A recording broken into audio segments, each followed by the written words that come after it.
আজ যে স্থানটি নিঃশব্দ মালদার গৌড়, একদিন ঠিক সেখানেই গড়ে উঠেছিল বাংলার প্রথম রাজধানী।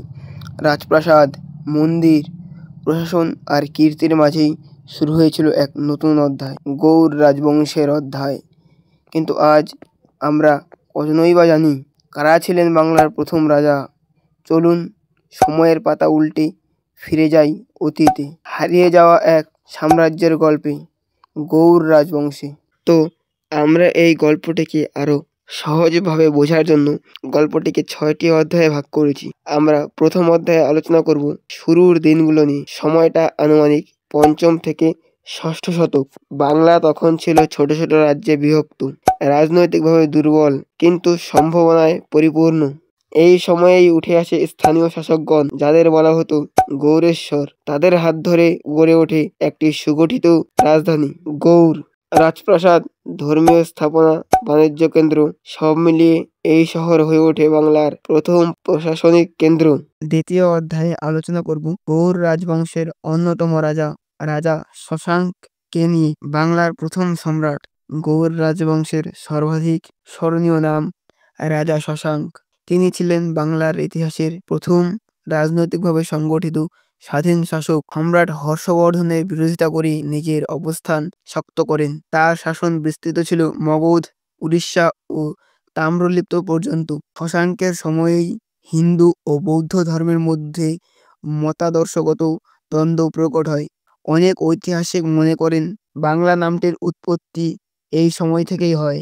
আমরা তৃতীয় অধ্যায়ে আলোচনা করব গৌড়ের কীর্তি, সংস্কৃতি ও প্রশাসনকে নিয়ে। গৌড় রাজবংশ শুধু সামরিক শক্তির প্রতীক ছিল না, এটা ছিল এক নতুন সমাজের ভিত্তি। এদের শাসনেই প্রতিষ্ঠা পায় ব্রাহ্মণ সমাজ ব্যবস্থা। ভাষায় ব্যবহৃত হতো প্রাচীন বাংলা ও সংস্কৃতের মিশ্র রূপ।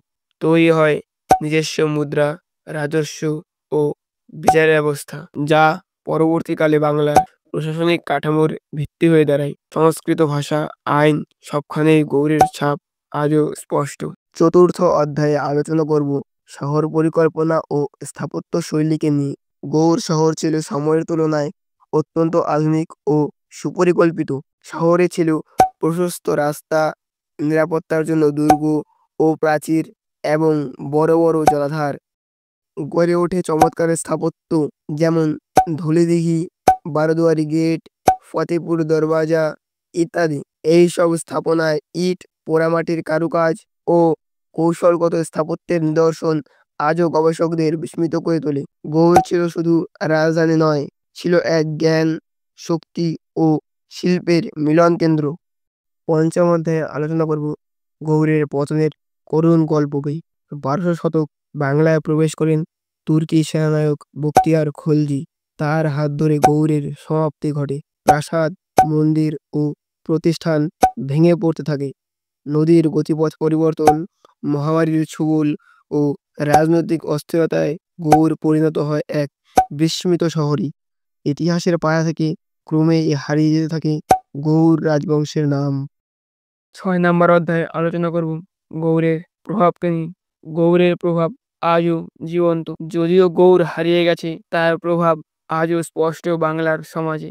গৌড়ের প্রশাসনিক কাঠামো অবলম্বন করেই তৈরি হয় পাল ও সেন রাজবংশের শাসন। অনেক শব্দ, রীতি এবং প্রাচীন আইন এখনও টিকে আছে আমাদের প্রাত্যহিক জীবনে। বাংলার ইতিহাসে যে কোনো আলোচনার সূচনা হয় গৌড় রাজবংশ থেকেই। গৌড় হলো বাংলার আত্মপরিচয়ের মূল বীজ। গৌড় রাজবংশ আমাদের ইতিহাসের প্রথম অধ্যায়, যেখানে রয়েছে লড়াই, সংস্কৃতি, উন্নয়ন আর পতনের মিশ্র গল্প। আজ আমরা হয়তো ভুলে গেছি তাদের নাম, তবে আমাদের শিকড় এখনো লুকিয়ে রয়েছে সেই গৌড়ের মাটিতে। এমন আরও হারিয়ে যাওয়া ইতিহাস জানতে সাবস্ক্রাইব করুন বাংলার তথ্য কথা। ভিডিওটি ভালো লাগলে একটি লাইক দিন এবং শেয়ার করতে ভুলবেন না, কারণ আপনার একটি শেয়ারেই বাঁচবে বাংলার হারিয়ে যাওয়া ইতিহাস। আজকের ভিডিওটি এ পর্যন্তই ছিল। দেখা হবে আরও এক নতুন ভিডিওতে। ততক্ষণ সুস্থ থাকবেন, ভালো থাকবেন। জয় হিন্দ, জয় ভারত।